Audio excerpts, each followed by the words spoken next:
Good morning! Salamat sa Diyos sa nakarating kayo. At ito po ang programang Kagapay. And I think by this time, marami na kayong napapalitaan na kung saan yung inyong mga sulat na pinadadala sa amin sa opisina ko ay siya naming binabasa. Ako daw, may bayad sa balcony. Gano'n araw, orkestra balcony. Maupo daw po kayo, maupo daw. Yung mga sulat ninyo, nililikod ko yan, kung Maynila yan, ano. Pagkayari, pinapasa namin. Tapos, habang tumatagal, itong programa to, hindi na madali. Grabe, mga siguro 200 o 300 letters every day ang natatanggap ko. Kaya rin noon, siyempre magde-delay siya na ako. Alam mo naman, di ba?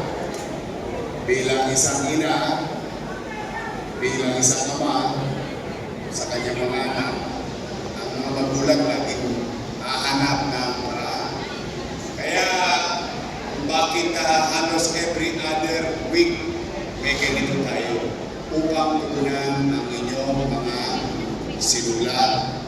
Gusto ko, pag nagkita tayo, solusyon na yung makuha ninyo. Kaya binuhay ko ito yung program ko yung dati pa, nagka-pandemic lang. Pero ngayon, binalik natin simula noong July 2025. So ito po ay isang pamamaraan namin na kung saan hindi nyo na hinahanap ang gobyerno. Yung gobyerno ang humahanap sa inyo. Kaya steady lang kayo sa Gedli.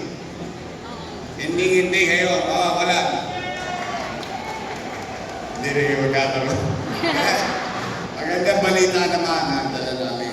Basta ako, kahit gipit na gipit tayo, sabi ko nga, ako lagi ako sinasabihan ng nanay ko, huwag akong magpapakatimawa. Yung ba nga na? Tawag dyan, nanlilimos. Sabi niya, kailangan magsikap ka. Pero, kung ipanglilimos ko kayo, kanino man tao, hindi ako maiiyak.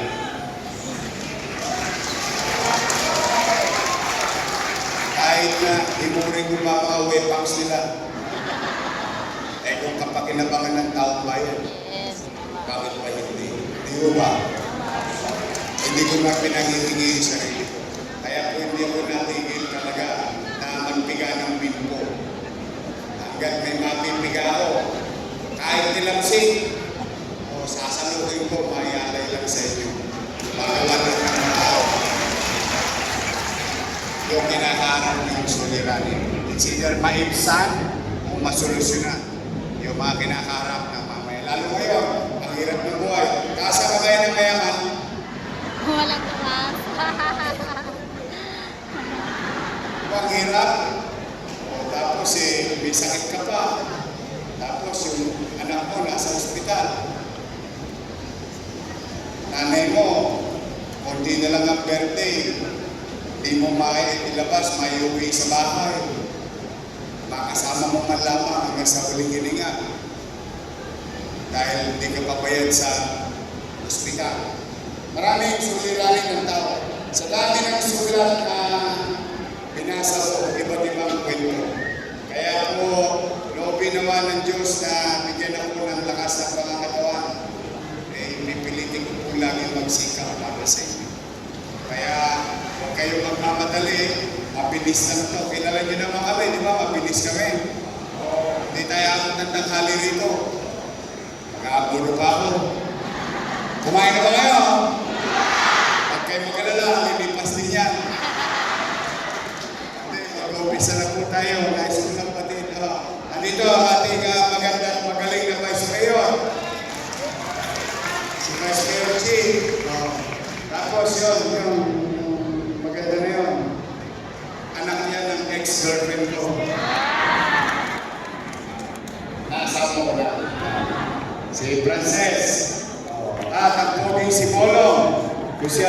Ito.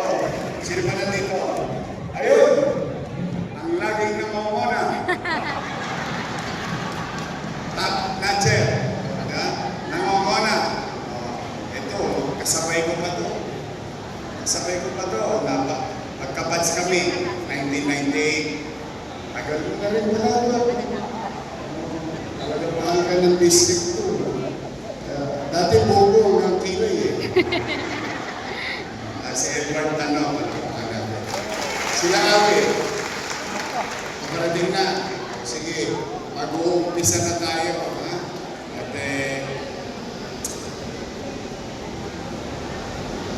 At sana na lang talaga yung may mga sakit. Wish ko gumaling kayo sa mahirap ang sakit. Lalo na, mahirap ka ba? May sakit. Nagbubuti ako. Ano ka na lang? Muli, magandang umaga sa inyo. At ay, mga lolo-lola ko, tasa ka ba? Senior citizen. Ayan, sarap mo yun. PWD. Solo parent. O, nag-aaral sa PLN. Yung anak. UDM. O, maglulubi-lubi na tayo. Ay, di ba? O, tapos nadali ko na yung Enero, Pebrero, Marso. Nagkaibi ng Abril. Tama? O, ditan ko naman. Abril, Mayo, Hunyo. Kikita tayo sa July. Yung ating monthly allowance ng quarterly and distribution. Kaya sa Maynila, pahabaan ang buhay. Ingatan ninyo ang sarili ninyo. Sa mga lola ko, pasensya na kayo mga bata. Paborin ko yung mga nanay at tatay ninyo. Kaya pag-alala, una-una lang yan. Darating din kayo dyan. Basta kami, sa aking mga minamahal na lolo at lola. Ngayon, maramdaman ninyo na may gobyerno nililing mo ang mga bagay na ginawa ninyo sa pamayanan ng kabataan.